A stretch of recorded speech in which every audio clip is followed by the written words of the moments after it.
नमस्कार मंडळी, fad Maharashtra YouTube चॅनलवरती आपलं सहर्ष स्वागत आहे. आपण माजी नगरसेवक नावाजलेलं व्यक्तिमत्व आपण त्यांचा इंटरव्ह्यू घेणार आहोत. मी रमेश एकनाथ जाधव. माझा जन्म हा नाशिक जिल्ह्यामध्ये शिंदे पळशे गाव या ठिकाणी झालेला आहे. माझे वडील प्रेस कामगार होते. आमचं बालपण हे पूर्ण नेहरूनगरमध्ये गेलं. नेहरूनगरमधनं आम्ही आंबेडकर नगरला आलो. आंबेडकर नगरमध्ये त्या ठिकाणी आमचं वास्तव्य झालं. परंतु बालपणामध्ये मला स्पोर्ट्सची आवड असल्याने क्रीडांगणावर मी रेग्युलर कायम स्पर्धेसाठी मेहनत करायचो. त्या ठिकाणी कायम अहोरात्र प्रयत्न करून मी स्पोर्ट्समध्ये ॲक्टिव्ह राहिलो. तुम्ही स्पोर्ट्स क्षेत्रामध्ये होतात सर, हो. पण मग तुमचा जो राजकारणाची सुरुवात आणि तुमचा राजकारणाकडे तो कल कशा प्रकारे, म्हणजे तुम्ही राजकारणात गेलात, त्याच्यात थोडक्यात 2 शब्द सांगू शकता?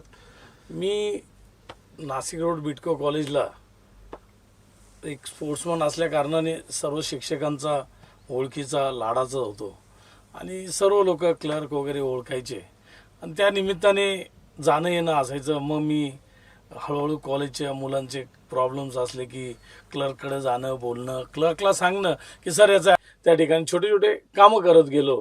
आणि आमच्या गांधीनगरमध्ये नगरसेविका होत्या वंदना मनचंदा आणि त्यांचे माझे मार्गदर्शक होते चंद्रकांत जाधव म्हणून. ते काँग्रेसचे कट्टर कार्यकर्ते होते.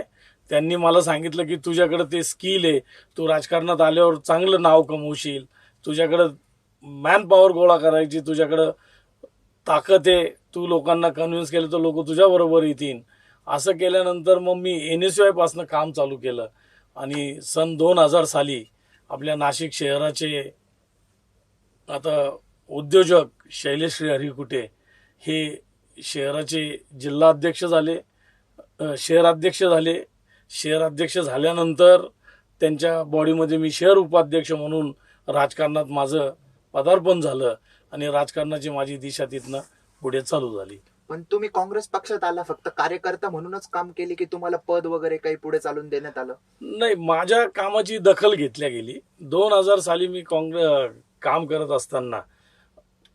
असताना 2000 सालापासून काम करता करता शहर उपाध्यक्ष म्हणून काम करत असताना खूप चांगलं काम केलं. याची दखल घेऊन मला महाराष्ट्राचे नवीन अध्यक्ष झाले शरद आहेर. हे पूर्ण महाराष्ट्राचे युथ काँग्रेसचे अध्यक्ष झाल्यानंतर दिल्लीतनं आमची काही नावं आली होती. त्या दिल्लीच्या नावांमध्ये माझं एक देखील नाव होतं की तुम्ही महाराष्ट्राचे सचिव म्हणून काम करत आहात. असं मला वरतून फोन आला आणि मी महाराष्ट्राच्या त्या जडणघडणीमध्ये काम करत गेलो. ओके, मग तुम्ही ते पदभार जो स्वीकारला, तुम्हाला जी पदी देण्यात आली त्या टाइमात तुम्ही कशा प्रकारे कामकाज केलं, समाजासाठी नेमकं काय केलं? त्या टायमाला आम्ही युथ काँग्रेसचं काम एवढं जोमाने केलं की काम करत असताना आम्हाला काही काही जबाबदाऱ्या दिल्या होत्या. प्रत्येक जिल्ह्यामध्ये जाऊन ऑब्झर्वर म्हणून आम्ही त्या ठिकाणी जाऊन कार्यकर्त्यांना मार्गदर्शन केलं, कार्यकर्ते घडवले. त्यानंतर आम्हाला देखील धरणे, आंदोलनं, मोर्चे, त्यानंतर बरंच काही आमच्यावर काही केसेस दाखल झाले, छोट्या मोठ्या, 1-1, 2-2. असं करत असताना आम्ही राजकारणातनं वेडी वाकडी वाट शोधत आम्ही ह्या पक्षाचं काम करत पुढे गेलेलो. समाज कार्य करत असताना तुम्ही निवडणुकीकडे का वळालात सर? 2007 साली नाशिक महानगरपालिकेचे इलेक्शन्स लागले. त्यामध्ये वार्ड सिस्टम होती. एक वार्ड एक नगरसेवक होता आणि सुदैवाने माझ्या एरियामध्ये, माझ्या वार्डामध्ये शेड्यूल कास्टचं रिझर्वेशन आलं होतं, SC.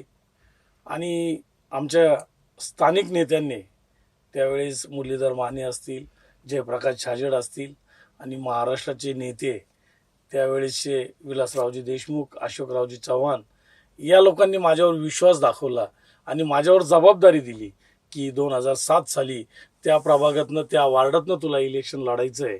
आणि मला त्या ठिकाणी तयारी करायला लावली आणि मला जबाबदारी दिली आणि त्या ठिकाणी मी इलेक्शन लढलो.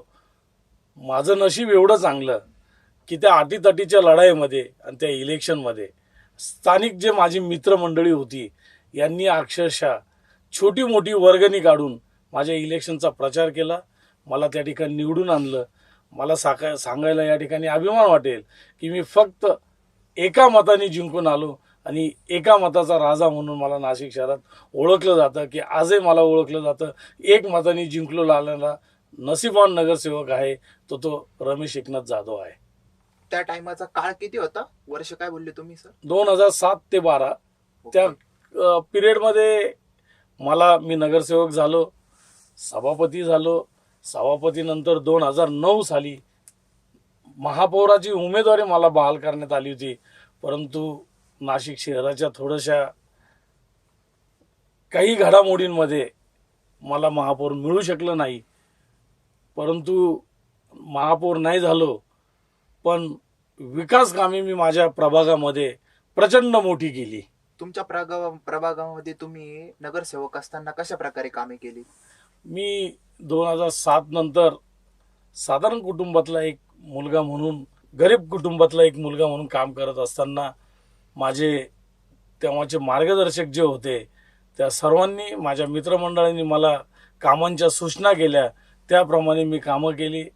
तुम्ही जर आंबेडकर नगरमध्ये गेलात तर त्या ठिकाणी जी कॉलनी बघितली, तर त्या कॉलनी बघितल्यानंतर तुम्हाला पुणे आणि मुंबई आठवल्याशिवाय राहणार नाही. तुम्ही येऊन बघा, सिमेंट कॉन्क्रीटची रोड, रस्ते, लाईट्स, अंडरग्राऊंड केबल, असे अनेक कामं मी पूर्ण प्रभागात केले. उपनगरचं इच्छामणी मंदिर असेल त्या ठिकाणी ब्लॉक बसवणे, त्या ठिकाणी हायमार्च बसवले, गणपती मंदिराचे तिथे सुशोभीकरण करणे, त्या ठिकाणी संजय गांधी नगर येथे एक मोठा हॉल बांधणे, त्यानंतर आंबेडकर नगरला एक मोठी ऐतिहासिक वास्तू होती, ज्या वास्तूचं मी पुनर्निर्माण केलं आणि लोकांच्या स्वाधीन केली ती. तुमचा 5 वर्षाचा नगरसेवकाचा कार्यकाळ झाला, पण मग परत दुसऱ्यांदा तुम्ही नगरसेवक पदासाठी इच्छुक होतात का? हो, दुसऱ्यांदाही मी इच्छुक होतो. माझं रनिंग तिकीट आमच्याच काँग्रेसचे माजी नगरसेवक राहुल दिवे यांना माझं रनिंग तिकीट त्यांना देण्यात आलं आणि त्यांना त्या ठिकाणी मी मदत केली, निवडून आणलं. परंतु त्यानंतर मी कधी इलेक्शन लढलो नाही. 2017ला मी इलेक्शन लढलो आणि मी त्या ठिकाणी पराभूत झालो. मी कुठल्याही पक्षावर लढलो नाही, मी त्या ठिकाणी अपक्ष इलेक्शन लढलो होतो. पण तुम्हाला नंतर तुमचा कार्यकाळ नगरसेवकाचा झाल्यावर तुम्हाला काँग्रेस पक्षाने तिकीट दिलं नाही, मग तुम्ही काँग्रेस पदाबद्दल काही थोडं नाराजगी व्यक्त करतात का? नाही, पक्षाबद्दल माझी कुठलीही नाराजगी नाही. पक्षाने मला प्रचंड मोठं केलेलं आहे. आजही मी ते काँग्रेस पक्षाचा कार्यकर्ता म्हणून काम करणारे, पुढे काम करत राहणारे. मी आहे तोपर्यंत काँग्रेस पक्षाचं काम करेल आणि काँग्रेसशी माझी एकनिष्ठा ठेवण्याचा माझा कायमस्वरूपी प्रयत्न राहील. काँग्रेस पक्ष हा कधी जातीभेद, जाती सलोखा पाळत नाही, सर्वांना एक समान असा न्याय देण्याचा प्रयत्न करत असतो. परंतु काही स्थानिक नेत्यांमुळे माझं जे राजकारणामध्ये नुकसान झालं, त्या नुकसानाची भरपाई कधीतरी कुठेतरी वरिष्ठ पातळीला कधीतरी माझं याचं विचार होऊन मला कुठेतरी मदत करतील. पण तुमचा जो कार्यकाळ समाज कार्य असताना विरोधी पक्ष नेते तुमचे नगरसेवक वगैरे असेल, थोडासा काही अटीतटीचा पण थोडासा काळ वगैरे त्या आला असेल तुम्हाला विरोधी पक्ष नेत्यांकडून? मला अनेक त्या ठिकाणी मोठ्या लोकांनी विरोध केला, परंतु मी कोणाची नावं घेऊ इच्छित नाही. परंतु आमच्या त्या प्रभागामध्ये कधी एवढी मोठी विकास कामे कोणी केलेली नव्हतं. असे विकास कामे मी माझ्या वार्डामध्ये, माझा वार्ड नंबर होता 38 नंबर, त्या ठिकाणी मी प्रचंड मोठी विकास कामे केली. त्या ठिकाणी आमची मुस्लिम बांधवांची मस्जिद असेल, त्या मस्जिदला लागून एक रोड होता आणि तो रोड एका व्यावसायिकाने तो ॲक्वायर केला होता.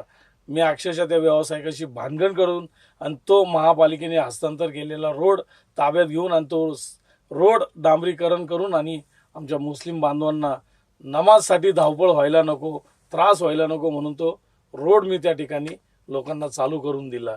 अशी अनेक कामं आहे सांगण्यासारखी, की ते कामं मी त्या ठिकाणी केली आहेत. 2007 ते 12 तुम्ही नगरसेवक होता. युवकांसाठी तुम्ही काय केलं आणि पुढे चालून काय करणार आहात? तुमचं विजन काय आहे ते थोडक्यात सांगा सर. 2007 ते 2012च्या दरम्यान युवकांसाठी माझ्या वार्डामध्ये एक प्रिंटिंग प्रेस आहे गांधीनगर वसाहतीमध्ये. त्या ठिकाणी केंद्र सरकारची रिक्रुटमेंट होती.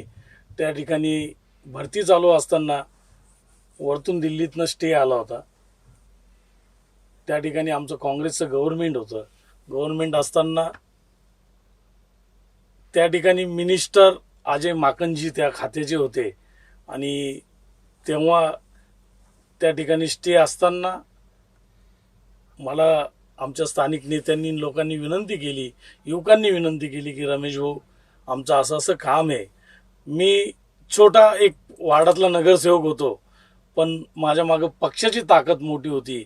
मी पक्षाच्या ताकदीवर मुलांचं जो नोकर भरतीचा प्रश्न होता त्याला स्टे लागलेला होता. त्या स्टेसाठी मी अजय माकनजी, माजी मंत्री अजय माकनजी यांना, तत्कालीन मंत्री, त्यांना जाऊन भेटलो आणि त्यांना सांगितलं, ये मेरे चुनाव क्षेत्र में आता है, इधर जो रिक्रूटमेंट है ये मेरे पूरे वार्ड के चुनाव क्षेत्र के बच्चे हैं, इनके ऊपर आपकी इधर से जो स्टे आया हुआ है ये स्टे प्लीज़ उठाइए और हमारे यहाँ हमारे प्रेस को नौकर भरती होना चाहिए, अशी त्यांना रिक्वेस्ट केली. आणि त्या रिक्वेस्टवर त्यांनी मला त्याच रात्री तिथनंच त्यांचे डायरेक्टर जे असतील त्यांना फोन केले आणि सांगितलं की त्या ठिकाणी डायरेक्टर मॅडमचं आजही मला नाव आठवतं, श्री डबराल मॅडम होत्या. त्या डबराल मॅडमला सांगितलं की मेरे छोटे भाई आए हैं, इनसे आप मुलाकात करके बच्चों का जो भी कुछ इनका चुनाव क्षेत्र का जो मुद्दा है इनसे बात कीजिए. आणि तेव्हा त्या नोकर भरतीसाठी मी असा प्रयत्न केल्यानंतर बऱ्याच कालावधीनंतर मग त्यानंतर माझ्यानंतर आपल्या नाशिक जिल्ह्याचे माजी खासदार समीर भाऊ असतील, भुजबळ साहेब असतील, यांनी देखील प्रयत्न करून त्या मुलांची नोकर भरती यशस्वी केली. तुम्ही ज्या वास्तूचं नवरूप प्रकारे काम केलं, पण तुम्हाला जे एक प्रकारे शबासकीची म्हणजे थाप भेटली की आपण कशा प्रकारे काम केलं, तर ती कोणाकडून भेटली, याचा जरा तुम्ही आम्हाला थोडा प्रसंग सांगू शकाल का? मला अनेक वडिलांसमान, आई समान लोकांकडनं मला शब्बासकीची थाप मिळाली. मला माझ्या काँग्रेस पक्षाच्या सिनियर लोकांकडनं माझ्या चांगल्या कामाची पावती मला माझ्या पाठीवर थाप टाकून मला आशीर्वाद दिलेत. परंतु या ठिकाणी सांगण्यासारखा प्रसंग आणि मलाही देखील तुमच्याशी शेअर करायला आवडेल. आपले डॉक्टर बाबासाहेब आंबेडकरांचे पंतू राजरत्न आंबेडकर हे जेव्हा आंबेडकर नगरच्या सभागृहामध्ये काही कार्यक्रमानिमित्त त्या ठिकाणी आले होते आणि आले असताना त्यांनी ती वास्तव पाहिल्यानंतर, ती बिल्डिंग बघितल्यानंतर त्या क्षणी त्यांना जाणवलं की बा एवढी सुंदर आणि एवढी रेखीव बिल्डिंग कोणी बांधली आणि कोण होतं. तिथल्या स्थानिक लोकांनी सांगितलं, ज्येष्ठांनी, की बघा आमच्याकडे असे असे माजी नगरसेवक आहेत, त्यांनी ही बिल्डिंग बांधलेली आहे. त्यांनी नगरसेवक असताना हे त्यांनी तत्काळ मला निरोप देऊन भेटायला बोलवलं आणि मला सांगितलं, तुम्ही बांधली आहेत का, सुंदर बांधली, माझं कौतुक केलं. आणि त्यांनी जी माझ्या म्हणजे वयाने माझ्यापेक्षा लहान आहेत, परंतु माझ्या पाठीवरती जी थाप पडली, मला जणू काय असं वाटलं की बाबासाहेबांच्या वंशजांनी माझी पाठ थोपटली, तर मला बाबासाहेबांचे पूर्ण आशीर्वाद मला त्या ठिकाणी लाभल्यासारखं, मला माझ्या पूर्ण कुटुंबाला आशीर्वाद भेटल्यासारखं मला आनंद वाटला. आंबेडकर नगर येथील ऐतिहासिक वास्तू त्यांना तुम्ही नवरूप कशा प्रकारे दिलं? मी 2012 जोपर्यंत नगरसेवक होतो तेव्हा मनाशी अशी एक फुणगाठ होती की कुठेतरी काहीतरी चांगलं काम करावं आपण. कारण राजकारणाचा बराच दांडगा अनुभव झाला होता आणि राजकारणात काम करत असताना असं वाटत होतं की बा मोठे काम केलं की माणूस मोठा होतो. आणि त्या दृष्टिकोनातून मी त्या कामांमध्ये जीव ओतून काम करायचो. आणि त्या क्षणाला त्या ठिकाणी एक ऐतिहासिक वास्तव मला माझ्या डोळ्यासमोर दिसली आणि तेथील स्थानिक जी सोसायटी मेंबर आहेत त्यांच्याशी मी चर्चा केली आणि त्यांना बोललो मी की ही ऐतिहासिक वास्तव जी आहे ही मला पुनर्निर्माण करण्यासाठी देण्यात यावी. ते म्हणे, तुम्हाला याचा इतिहास माहिती आहे का? तर मी म्हटलं, माहिती आहे, परंतु तुमच्याकडनं जाणून घ्यायला आवडेल. त्या ठिकाणी एक 60, 65, 70 वर्षाचे सगळे सिनियर लोक बसलेले होते, जे बाबासाहेबांच्या काळात त्यांच्याबरोबर तिथं कार्यकर्ता म्हणून काम केलेले अशी काही मंडळी होती. त्यांनी मला सांगितलं की ही जी वास्तव आहे आंबेडकर नगर, त्या ठिकाणी डॉक्टर बाबासाहेब आंबेडकर त्या ठिकाणी येऊन त्यांनी कुदळ मारून त्या ठिकाणी ती वास्तव ती निर्माण करायचा बाबासाहेबांचा संकल्प होता. त्या क्षणी त्या काळात तेव्हा बाबासाहेबांनी ती वास्तव निर्माण केली. तेव्हा बाबासाहेबांनी तेव्हा नाट्यगृह शब्द दिला होता, परंतु त्या नाट्यगृहामध्ये नाट्यगृह कधीच चाललं नाही. परंतु दलित मागासवर्गीय लोकांच्या मीटिंग्स त्या ठिकाणी आणि चळवळीच्या मीटिंग, दलित चळवळीच्या मीटिंग तिथे व्हायचे. उदाहरण द्यायचं झालं म्हणजे आपल्या नाशिक शहरातील काळाराम मंदिराचा प्रवेश जो आहे, त्याच्या सर्व मीटिंग्स, सर्व चर्चा ह्या आंबेडकर नगरच्या त्या सभागृहामध्ये, त्या ठिकाणी ज्या ठिकाणी बाबासाहेबांनी कुदळ मारून ती वास्तव उभी केली होती, ती वास्तव कालांतराने मोडकळीस आल्यामुळे ती माझ्याकडं आली आणि त्या वास्तूचं पुनर्निर्माण करण्यासाठी मी महापालिकेला अग्रेसर राहिलो. महापालिकेच्या सभागृहामध्ये तो विषय मांडला आणि त्या माध्यमातनं, महापालिकेच्या माध्यमातनं 2,65,00,000ची ती इमारत त्या ठिकाणी ग्राउंड+2 भव्य दिव्य, नाशिक जिल्ह्यात अशी इमारत नसेल अशी इमारत, त्या ठिकाणी ऐतिहासिक इमारत बाबासाहेबांच्या आणि माता रमाईच्या नावाने. नगरसेवक असताना तुम्हीच दखल घेतली, बाकीचे अगोदर जे नगरसेवक वगैरे नेते मंडळी, आमदार, खासदार यांनी त्या वास्तूकडे लक्षच दिलं नाही का? अगदी दुर्लक्ष केलेलं होतं. सर, तुम्ही आमच्या फॅड महाराष्ट्र युट्यूब चॅनलवरती आलात, आम्हाला इंटरव्ह्यू दिलात, त्याबद्दल तुमचे मी आभार मानतो. तसेच तुमच्या पुढच्या राजकारणाच्या वाटचालीस तुम्हाला हार्दिक शुभेच्छा. या ठिकाणी फॅड महाराष्ट्राने मला या ठिकाणी बोलून माझं मनोगत व्यक्त करण्याची, या ठिकाणी फॅड महाराष्ट्राच्या तरुण मित्रांनी जी मला संधी दिली, मी या ठिकाणी पूर्ण महाराष्ट्रातल्या फॅड महाराष्ट्राच्या टीमला, फॅड महाराष्ट्राच्या पूर्ण सदस्यांना या ठिकाणी शुभेच्छा देतो की तुमचा चॅनल असेच उत्तर प्रगती करो.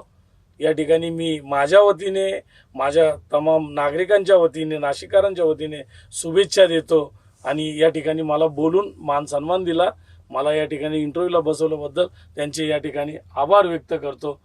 जय हिंद, जय महाराष्ट्र.